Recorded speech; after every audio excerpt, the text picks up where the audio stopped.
Mute me. I put the recording on first because that is the only way that I can put a spotlight on.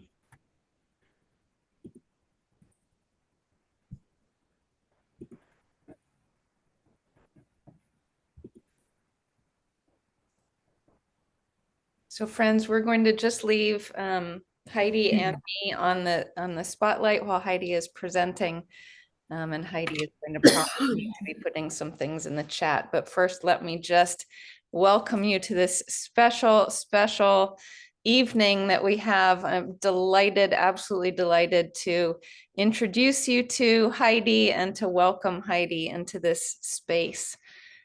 We have had a beautiful series this year, every month, of authors coming and sharing their work. And the invitation went out to people that very selfishly I wanted to meet and connect with because their work has just been really foundational to my own grounding as I do this work with you of alignment.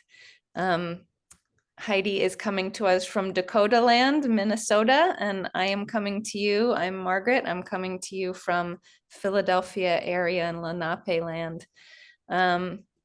Heidi, your work is just so beautifully founded on cultivating practices that are life-giving to us.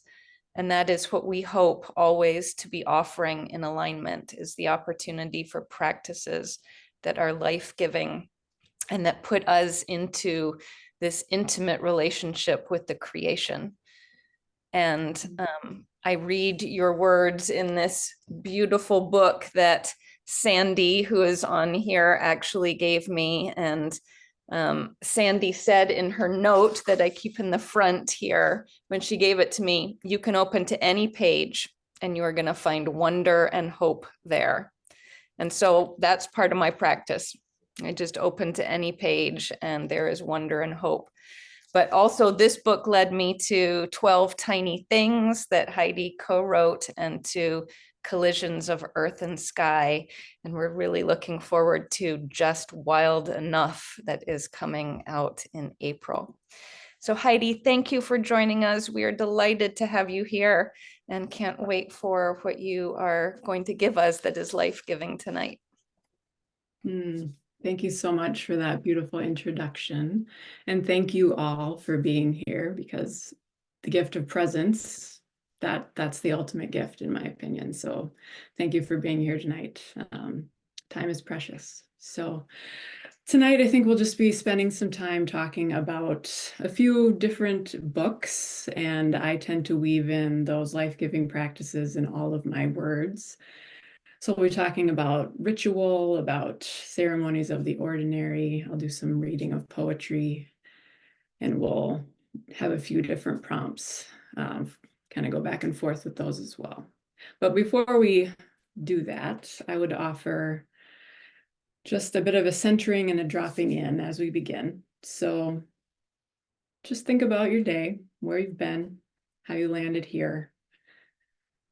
And just pick one word that describes where you're at right now. Just one. And if you want, drop it in the chat. No wrong answers. Just one word that describes where you're at right now in this moment. Peaceful, content, quiet, warm, please.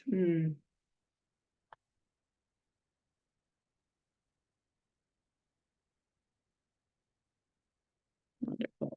I'm also warm, getting warmer. Very cold here in Minnesota, but my heater is on. All right. So we'll start with a little bit of a body practice. So imagine the tension and stress of the day is in your hands. Make two fists. Place your fists on your thighs or on the table in front of you, palms up. Really squeeze that tension and stress. Squeeze it, feel it, all that stuff. It's right there. Now gently let your fingers open like a slowly blooming flower. And as you release your hands, Imagine the stress of the day being absorbed into winter's dormancy. Earth's stillness transforming it into peace. Now roll your shoulders back and down. Take a deep breath in through the nose, and out through the mouth. Allow yourself to settle in right here, right now. We'll start with a bit of an invocation. This poem is found in the new book, Just Wild Enough. This evening and all evenings, let your attention be a prayer, rolling with fog over still waters. Let your attention be a prayer, absorbing the sinking sun, an ingestion of fading light. Let your attention be a prayer, joining birds and branches and making a joyful noise. Let your attention be a prayer, one that fuses with all other prayers, rising in a great cloud of collected healing. Earth's congregation, connected in community, attention to wild silence, a gateway to devotion.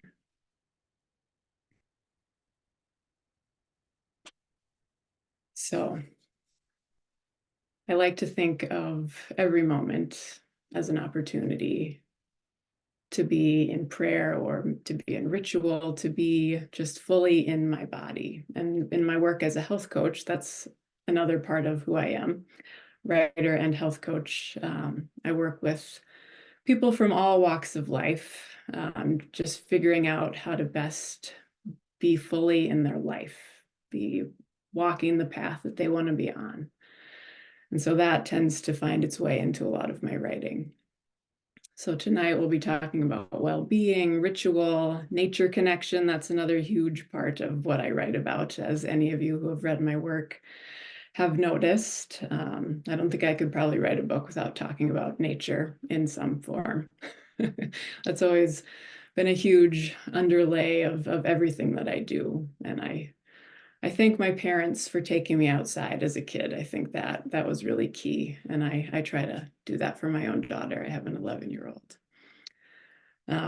But so we'll be talking about those components, how they all intersect. How could they intersect for you if they don't feel like they do? And I mentioned before, we'll be talking a little bit about ritual. I'm going to do a reading about that in a minute. But when I was thinking about what I wanted to talk about tonight, when Margaret mentioned maybe ritual would be a good topic here as we get into the new year, I thought, I need to look up and see, what does the word ritual actually mean? What's the definition? I don't know if I've ever looked the definition of ritual up before. And it is a set of actions or words performed in a regular way. Most people probably think about that, a ritual like that. But I know a lot of folks think about something that's really religious or very formal as a practice as well. I know that I sometimes have thought that way about ritual. I think, oh, that's something that you do at church, or that's something that you need a 10-step program and you need to follow it perfectly kind of situation. But as I've gotten older and just continue to drop into my own life, I've landed on ritual for me being something that I practice with presence. Could be anything, rather than something that I practice to produce. And I think these days we get so stuck on, okay, what am I accomplishing? How am I being productive right now? It can be easy to even make our self-care practices something that you need to be able to quantify at the end of the day, or at least take a picture to post it on Instagram, right? And I wrote a piece about this kind of ritual and just how it can be anything really. That doesn't have to be a formal practice, for a magazine a few years ago. And so I want to read that as we continue on here. So in my version of a perfect world, I go downstairs as dawn breaks here to this office that you see behind me. Opening the French doors, I walk in, light a pine-scented candle, and step onto my blue yoga mat, the one that's wearing thin where my feet and hands tend to land. I watch the flames settle into the rhythm of burning and start to breathe deeply into my belly. I reach my hands toward the ceiling and then let my torso fall forward into a deep bend. I continue to breathe and move through the postures that fit like a second skin after years of repetition. 5 minutes go by, then 10, then 30, sometimes even 45. After I'm done moving, I relax onto the mat and reach for the rock on the shelf in front of it, next to the candle. Rock in hand, I feel the solid nature of earth and the beauty of imperfection that it represents. I feel that energy running through my entire body as I continue to breathe deeply and say a prayer of thanks for a new day. I blow out the candle, open the doors, and step into the light. I don't live in a perfect world, as it turns out. Some days I don't even come down to this office at all, or I just go into the office to work. Truth be told, sometimes weeks go by, things distract me, and I find that I've floated away from any sort of formal practice. Sometimes I feel adrift. Maybe you do too. Do you ever forget your breathing? I forget about it sometimes. If I'm being honest, there are stretches of days that go by in which I haven't noticed a single breath. There are times I get so sucked into the task at hand or the stress of the job or anxiety of the situation that I forget I'm breathing. I forget I'm connected to that life force that's always there, grounding me. Wellness, like breathing, requires attention to reap the full benefits possible. It's always there, accessible, but we've got to be intentional about it and re-engage with those parts of ourselves that invite it in when we drift. Even if this is as simple as drinking a glass of water before a cup of coffee or stepping outside for 5 minutes before a day of meetings. As we write in 12 Tiny Things, hidden in plain sight before me is something on fire with sacredness. So every ordinary detail of the day is another opportunity to invite well-being and truly embody belief. There is sacred in the holy ordinary. And like faith, wellness, little ritual is grounded in noticing and paying attention to the ordinary details. Maybe it's grounded in taking a deep breath as the coffee percolates and the kids chatter away over breakfast, or bending over and letting your body sway for a minute after you've washed the breakfast dishes. Maybe it's lighting a candle at lunch, picking up a stone on a walk around the block. It's grounded in feeling the energy in the soil with your hands when you plant a seed in the garden. It's grounded in noticing the way the sun warms the skin on your forearms, or the way the cold wind takes your breath away. It's grounded in the connections we cultivate when we take time to notice, in the elemental nature of breath itself, of being a living creature on a living planet.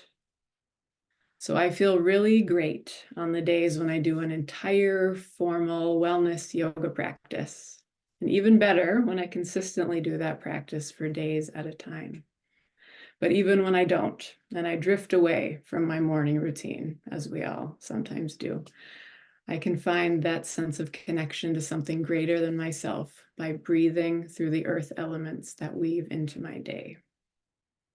So when I give attention to the things that ground me into seeing the sacred in the ordinary, the sacred in my land base, the sacred in my community, the sacred that courses through my own body, I find the kind of devotion that reminds me that my life is connected to the divine.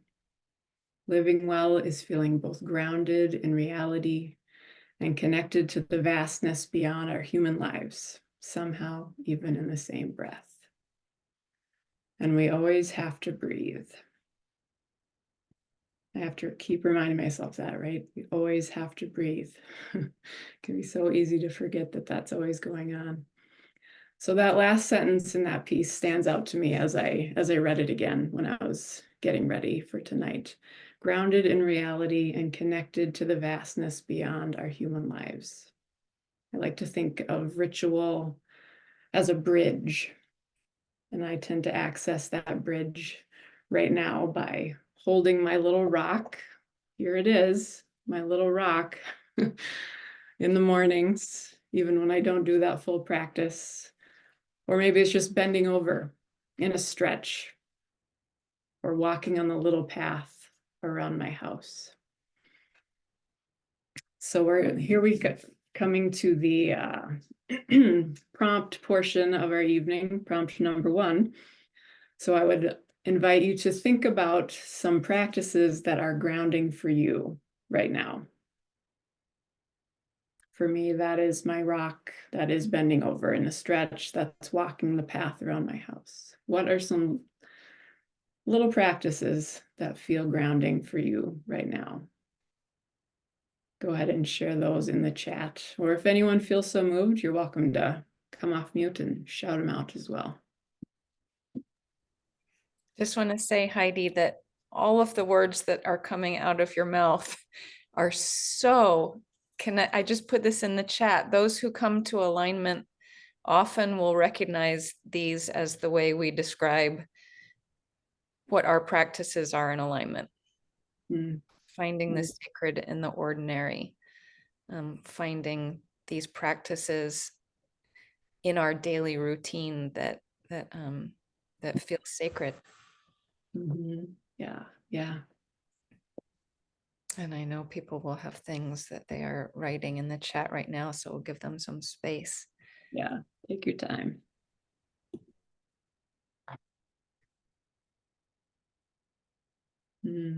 I'd like to do a show and tell. Oh, yeah. Something that grounds me is this little heart, which a friend made after my husband died. It's from his bathrobe, which he wore for 40 years. I carry it with me all the time, everywhere. I go to sleep with it between my hands at night, and in the morning, I kiss it and say good morning to him. It's the beginning and the end of every day. That's beautiful. Thank you for sharing that, Sandy.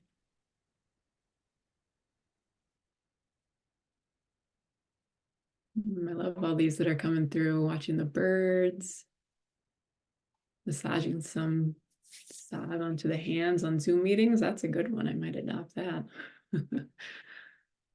Listening to meditations, getting out and running, coffee and reading. Little fake Christmas tree, left the lights on. I still have some Christmas lights up too. Daily walk.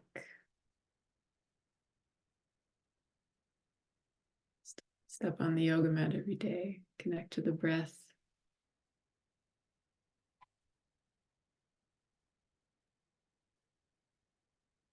Say goodnight to my porch. Love that. Loose leaf tea. Oh yes, I'm going to talk about tea in a minute. I love those. Thank you for sharing all of those. All right. So keep thinking about those things, and maybe you'll get some inspiration from some things the other folks have shared as well to change it up if you need to. Flames of the fireplace. All right, now we're going to move into another kind of a body practice, kind of a meditation, kind of a poem. They all weave together. So settle on into your seat, get comfortable. Take a deep breath in through the nose, out through the mouth. Settle into the seat that's supporting you. Place a hand over your heart. Feel your heartbeat marking the passing of moments. Life force persisting in rhythms known to all creatures, with hearts and skin and blood pumping through bodies, moved by muscle, held up by bone. Inhale, exhale. Let your breath fill you up with aliveness. Inhale, exhale.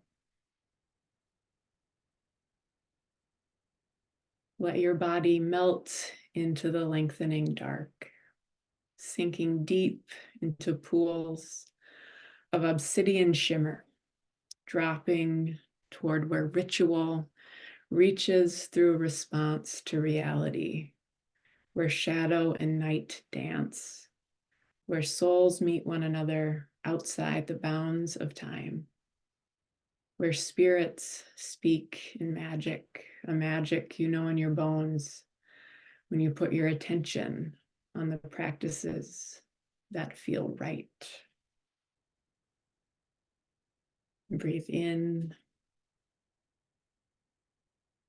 and out. Continue being where you are.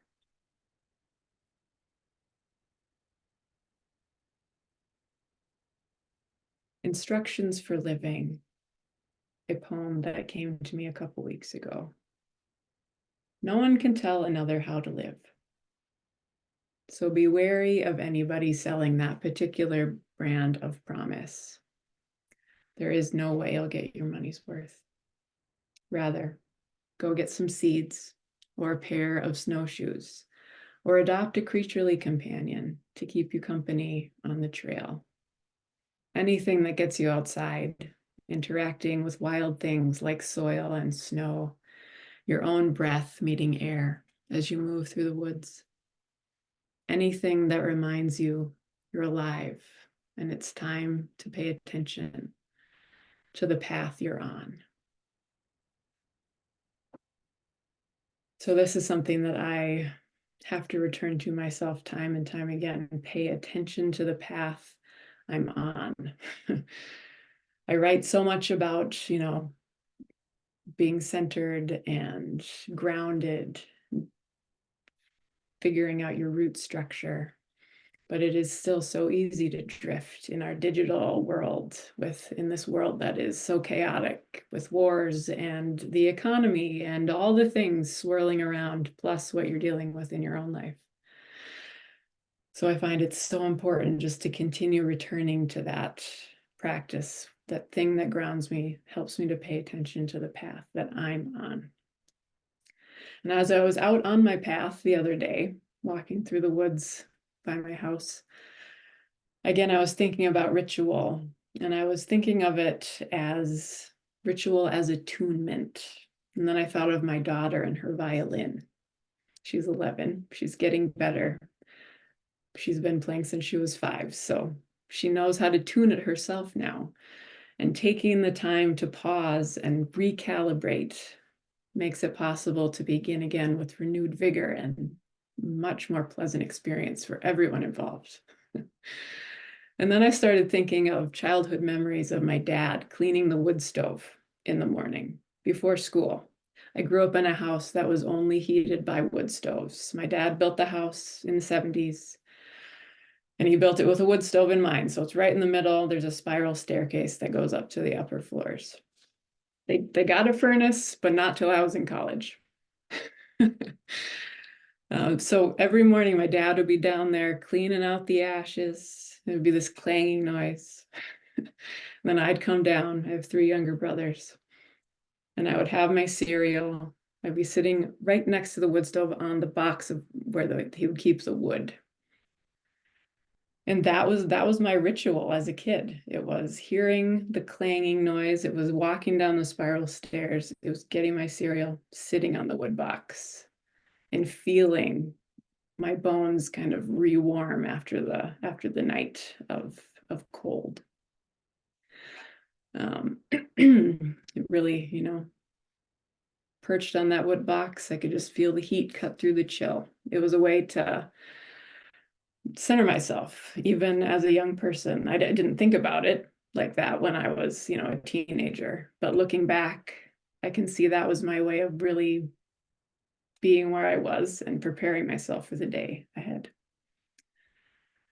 And then I got to thinking about the act of preparation, thinking about my dad down there, cleaning the ashes, lighting the fire.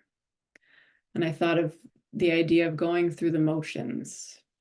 Because we all have things that you just go through the motions. You got to get them done. You go through the motions, you do the thing. And then I thought, but what if we could think about going through the motions in a way that honors those motions, right? Rather than making them just another to-do on the list or something to rush through to move to the next thing. And one of my favorite poets, Mary Oliver, she died 5 years ago today, actually. She said, "Attention is the beginning of devotion." And ever since I read that quote, I thought, yes, there it is.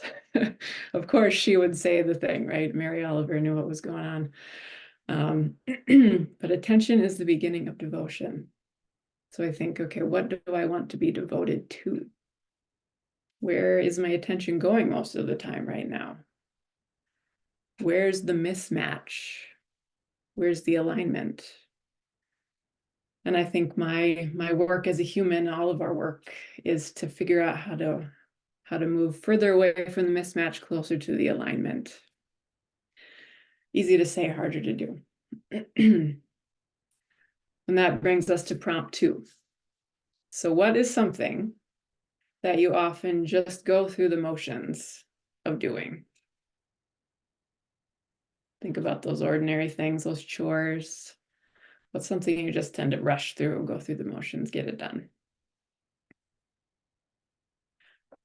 And then when you've got your thing, what would it be like to ritualize that chore or task, to really be present in each detail of it? What would shift if you did that? So feel free to, jot it down on your paper or your journal. File it away to journal on, more in depth later. I know these are big questions. But if anyone would like to share something that you tend to just go through the motions in the chat or call it out, you're Maybe welcome to do. for me, I'm going to show you what is a chore for me. Getting enough water in my body every day. And I got this because I thought, okay, if I could get these 6 cups of water in a day, that would be really good. And this is me at almost the end of my day, and this is how far I've gotten today. And I find it really difficult, to the point I've even written an article about what you're saying here, shifting that into a spiritual practice of taking in the water, because I do find that other of my spiritual practices involve running water. I'm drawn to running water, putting my hands in running water as a form of prayer and spiritual practice. So why shouldn't it be the running of the water into my body that is life-giving? But for me, that is the thing that very often I just go through the motions of getting the water into my body, and I forget to make that shift of that practice, of that being a practice. Yeah. Love that. I loved that you introduced this by talking about what do we want to be devoted to. And I started to write it, but I'll just say it, that like the moment you said that, like something like kind of shifted inside me, because I often use the word, what do I want to be focused on? And not that there's anything wrong with the word focus. Focus is important, but the notion of being devoted to something just touches such a deeper level of my being. So beyond doing or producing or even noticing, bringing devotion to it. speaks to my spirit, Mhm. which I think then helps all of me want to align and kind of get with the program, if you know what I mean. So I really appreciated that phrasing. Yeah, wonderful. I have a little sticky note that says, you know, what do you want to be devoted to? I'm a big fan of visual aids. Cleaning the bathroom. Yeah. Well, that's a good, you know, in coaching, we talk about habit bundling. So cleaning the bathroom, spiritual podcast. There you go. Yeah. Love that.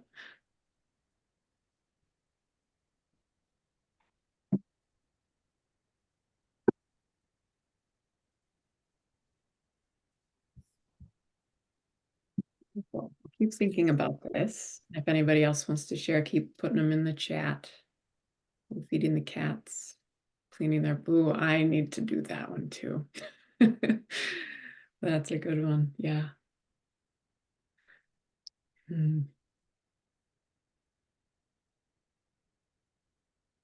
know one thing that really helps me to ritualize the chore is to, and this is tends to be the opposite of what we want to do with chores, is to slow it down.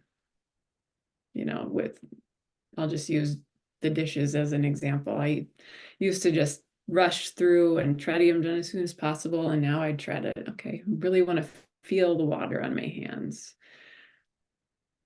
You know, look at the suds, look at the patterns that are going on in the water, you know, just really make it an event rather than a chore. Like Thich Nhat Hanh's Right. washes, yes. Exactly. Yeah. I also like his quote of, when we walk, it can be a celebration. Mhm. Yeah. And sometimes I've found out it works for some folks to add a special element to the thing. Maybe it's lighting a candle.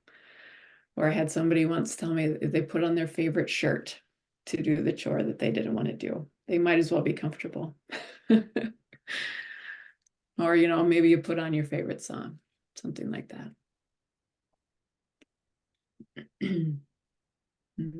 Dishes in the dishwasher. Yeah. So a few winters ago, I realized that I really hated the hour of 4 to 5 p.m. Not sure why, but I realized I was dreading 4 to 5 p.m. every day.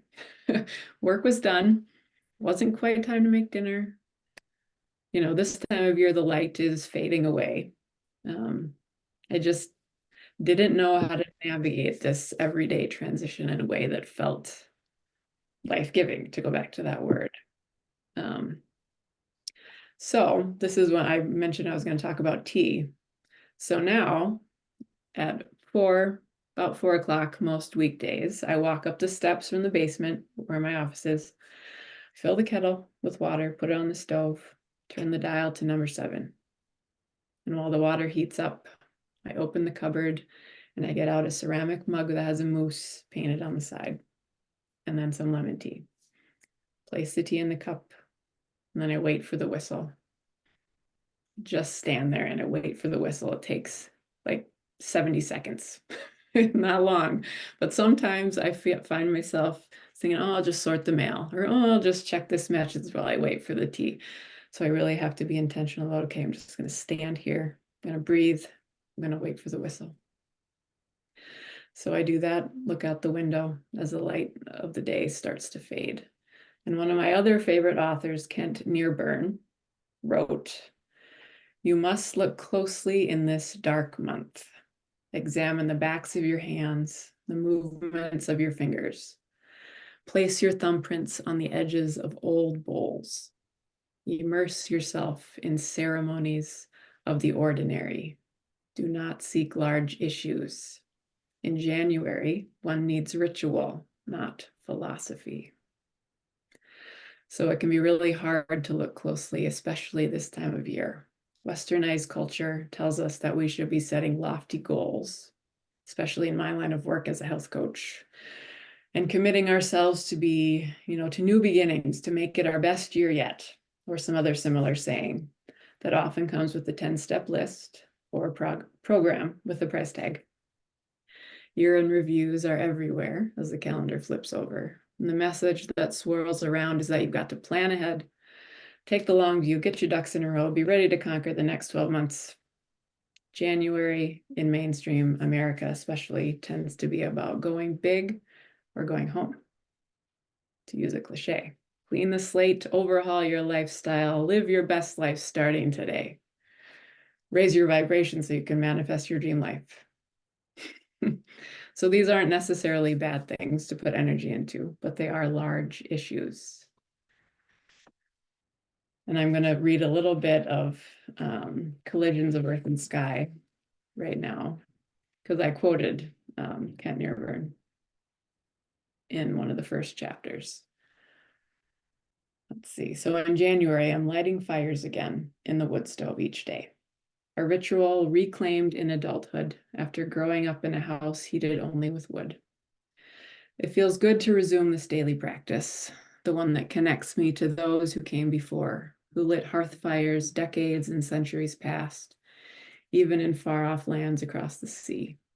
This ritual that's also a bit of a chore, of hauling logs, splitting them into kindling, clearing the old ashes, stacking up that kindling just so, and introducing flame to paper, marries the mundane to the sacred, as Robin Wall Kimmerer would say. So what if we took Mr. Newburn's advice and placed our attention on things like the edges of old bowls and the backs of our hands? I can choose to contemplate the delicate heaviness of a pottery mug, the way my fingers fit around its curves as I step into the wintry air to see how steam rises when the temperature is colder than comfortable. What of our origin might come to light in the lines of our faces as we brush our teeth, or in the cracks in old bowls as we wash them by hand? What can be uncovered by peering deeply into the ordinary actions of our days and discovering the rituals that already exist inside them? I can create my own ceremony and piece it together as I continue to uncover my own truth. There is power in ceremonies of the ordinary. Power that isn't flashy or quick moving or even nice to look at sometimes. But it could just be the antidote we need to continue doing the work necessary to move forward. So,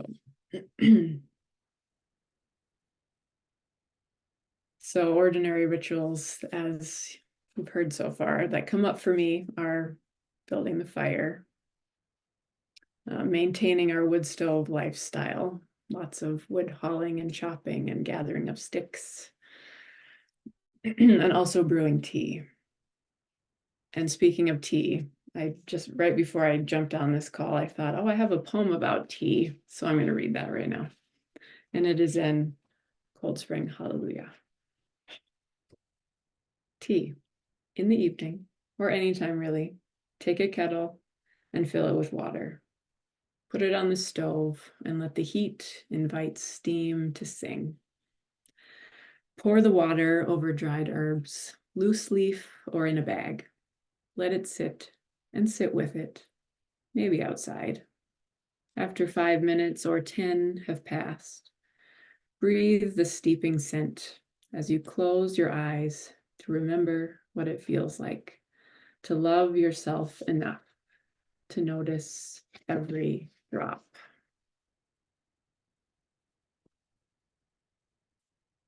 And I think so often it comes back to that, doesn't it? Loving yourself to offer that opportunity to drop into the present moment, and rather than rushing off to the next thing. I know I have to continually remind myself of that. Say, yep, you're worth taking the extra time to do this thing. All right, let's see where we're at with time. Okay, so what we're going to do next is a little bit of a thought exercise. And it's based on 12 Tiny Things, which is a book that's all about figuring out the tiny acts, kind of tiny rituals really, that help you feel grounded, rooted in your life. And we organized the book with 12 different kind of big themes, areas that most humans can relate to in some way. And you'll see them there in the chat. They are space, work, spirituality, food, sensuality, creativity, home, style, communication, community, learning, and nature. So as you think about those 12 areas, I won't read them again, you can look at them in the chat, but think about the 12 areas and just pick one of them. Maybe it's an area that feels like it needs more attention from you right now. So mull that over for just a moment and identify one of those 12 words, those 12 themes that might need more attention.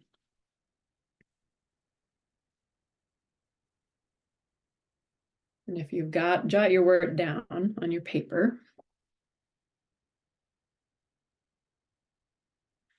And as you consider your word, your theme word, next I want you to write down some words that describe how you want to feel when you think about that theme or that word. So for example, home.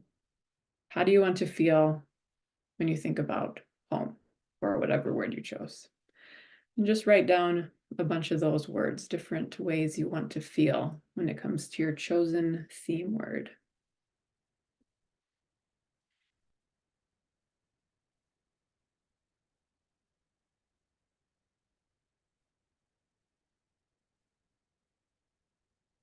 And you could do this in kind of a word map kind of thing if you wanted. Put your core word at the center, and then all the feelings you want to experience around it.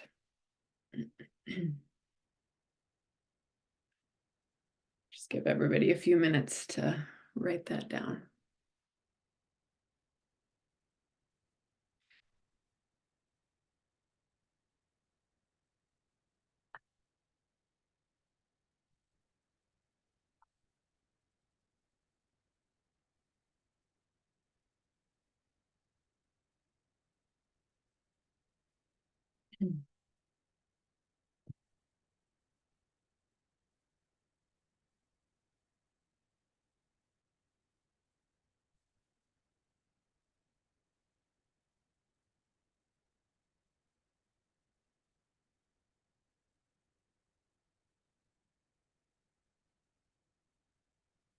And at this point, if anyone would like to share your core word and how you'd like to feel in regards to that word, you could stick it in the chat or come off mute if you'd like.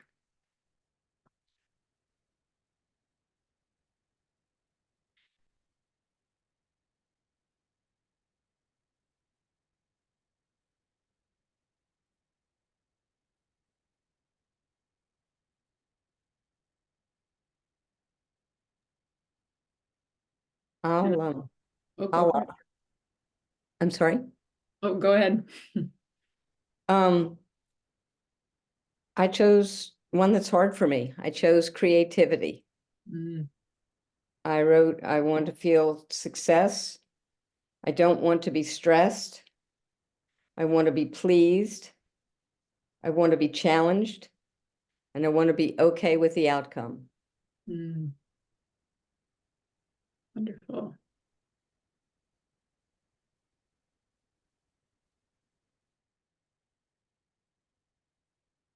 Well, I did this one with the word home.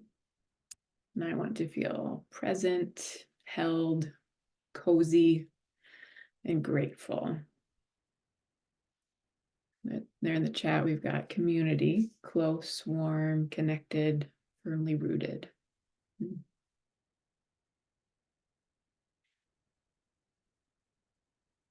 And I ask about these feeling words because, especially in the realm of behavior change and health coaching, knowing how you want to feel is a very powerful motivator. Rather than being chased by the stick, you're going toward the carrot, to use that old way of framing it.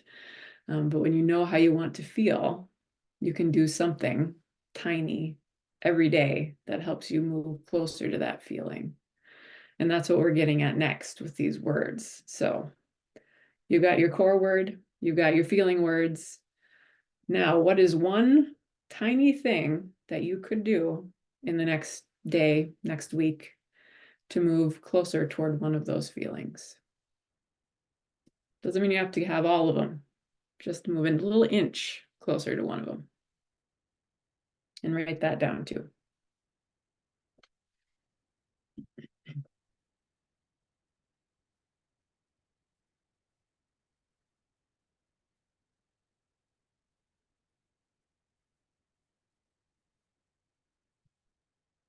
And if anyone would like to share their tiny thing, there's power in giving voice to these things. You are more likely to do it if you say it out loud or put it in the chat, either one.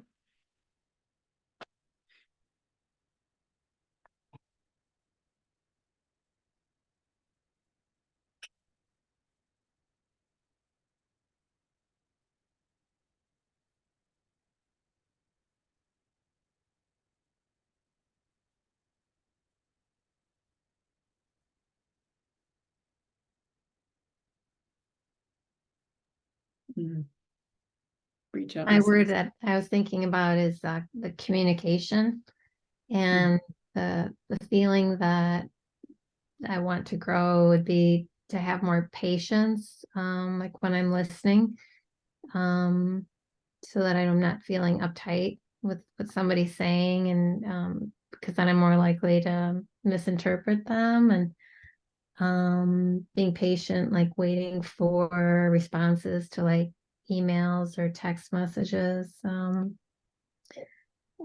then also trying to feel like stronger in like speaking up when communication kind of falls down, and like I'm not hearing from someone or they're not hearing from me, is maybe I should reach out more. And so the action I thought I could do would maybe to write a letter more, because it's something more like permanent, like on paper that someone could read, and that I could see myself and isn't just like, I don't know, vaporized like electronics.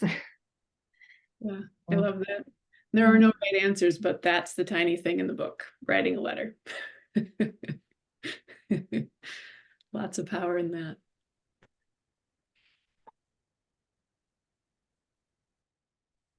Let's see, core word of space there in the chat. Wanting there to be enough of it in daily life. Wanting to feel peaceful, excited, grateful, and present. Tiny step is deferring one to-do list item that can wait till the next day. And already done. Excellent. Love it.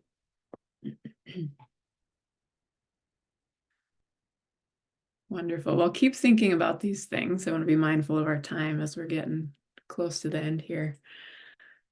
Hold on to this piece of paper, do it with more of the areas if you'd like. And if you ever get your hands on a copy of 12 Tiny Things, there's a whole, we offer an idea of a tiny thing at the end of each chapter. There are a bunch of body practices in there. And then there's a whole appendix of other ideas, little rituals that tie to each theme area. Excuse me. Let's see. So as we kind of get toward the end here, I did want to read to you a little bit out of Slouching Toward Radiance. And there is one poem in particular that fits pretty well with what we've been talking about today. A case for slow living in winter. Take solace in cold weather rhythms of ritual, in ceremonies of the ordinary. Brew tea, fold clothes, knead bread, walk to the mailbox. There is much to savor in slowness, when quality of attention allows noticing each detail.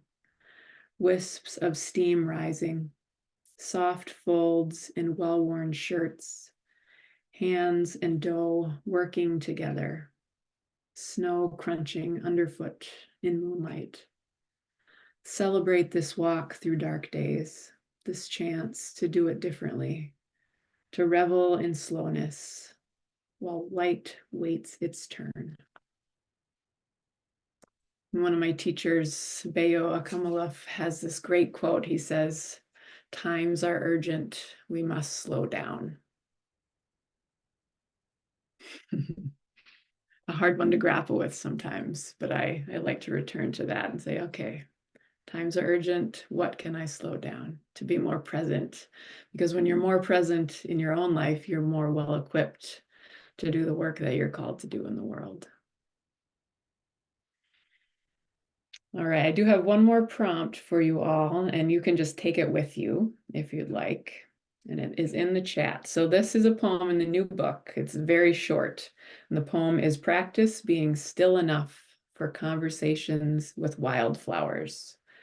That is the poem that's in the book. And what's in the chat there is a little bit of a Mad Lib for you. So I would invite you to input your own words there in the blanks. Whatever your life needs right now. What do you need to practice being? And if you'd like to share what you come up with, you're welcome to do that. Otherwise, sit with it for a while, play around with some of the different versions that might want to come out.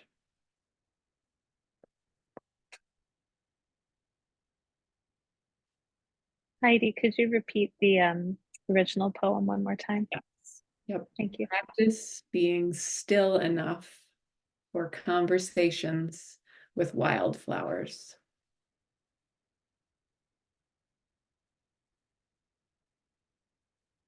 And I wrote that when I was sitting at my parents' place in South Dakota on a hillside, very windy. And my dad is on a mission to kind of reinvigorate the native prairie on their hillside. So he'd planted all these seeds. There were a bunch of black-eyed Susans that had just bloomed, and they were swaying in the breeze. And I thought, what if I could talk to them? What would they say back? And then I thought, if I sit still enough, maybe I can in some form. Practice being brave enough for new directions with my daily work. I like that.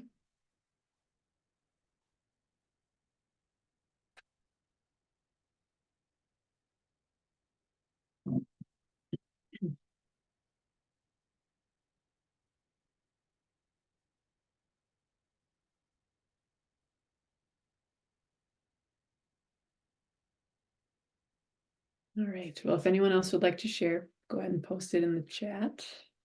We'll practice being alone enough for conversations with myself. Ooh, I like that too. And I want to leave you with some journal prompts. Did I send you those, Margaret? The journal prompts? Okay. Yes. So, great. Can put those in the chat. I'll just read them off here as well.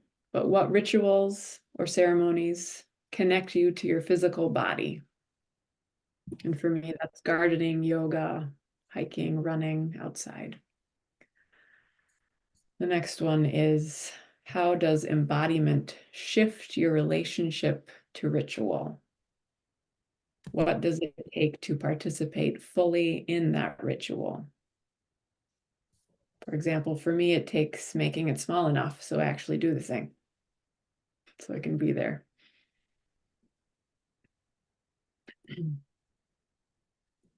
Next one, what ordinary daily practices, chores hold opportunity for intentional action? We talked about that a little bit. And what ritual, ceremony needs your attention the rest of the week? And the coaching part of this one is, how can you set yourself up for success in practicing it? How can you make it easy? It's not cheating to make it easy for yourself. That's allowed.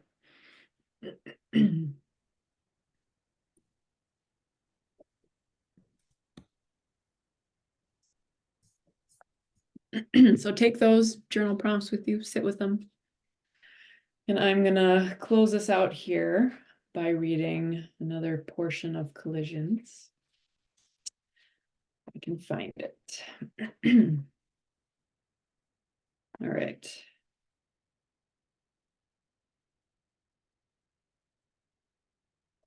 So an invitation as we wrap up our time together.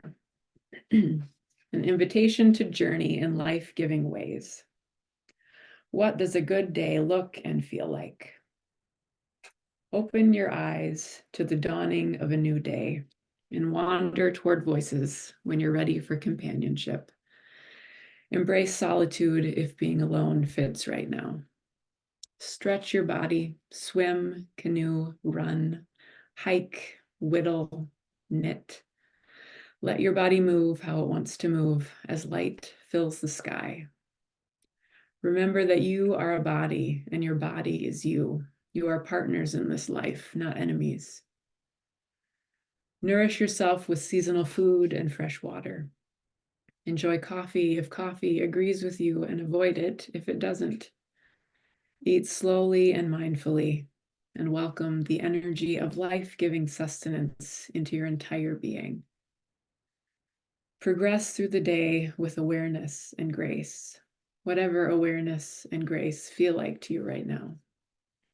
Don't hurry, but move quickly if it feels good. Stop and rest when you need to be still. Do your work with the elegance of full presence and hold the space that wants to be held.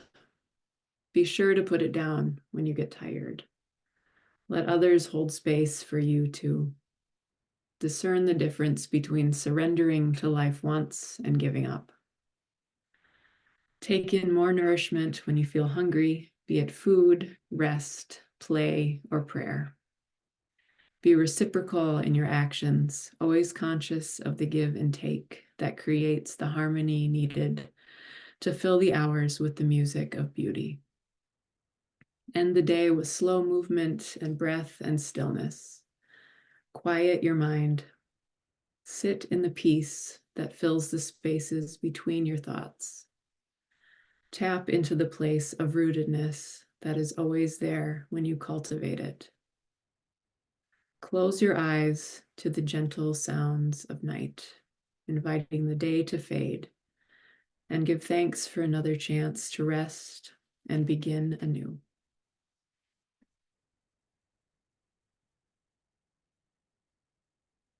And before I ask Margaret if she has anything else to say, I would invite you to put a one-word checkout into the chat. After spending some time being present with yourself and this community, what word describes where you are now? What shifted? And you can put that in the chat if you would like.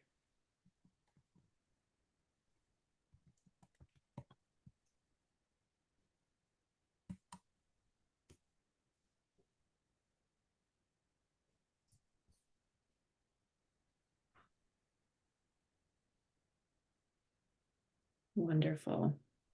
Oh, when I see everyone else's words, I feel like, yes, that too. And also that.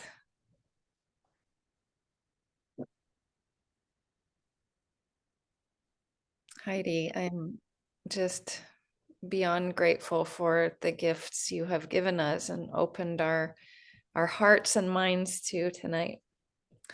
Thank you for Grateful having me. all of you for taking the time to be here and to give this gift to yourself. I'm grateful to those of you who have made donations that make this work possible. And Heidi, again, we are so grateful for what you are putting into the world for us and awakening our awareness, our attention that leads to our devotion, and helping us to see the sacred in the ordinary, which is so deeply life-giving. Friends, for those of you who are not regularly here, we are here every Sunday evening for half an hour of a contemplative practice. And this Sunday, we will have a session of kirtan, Hindu chants with Zach Friedhoff.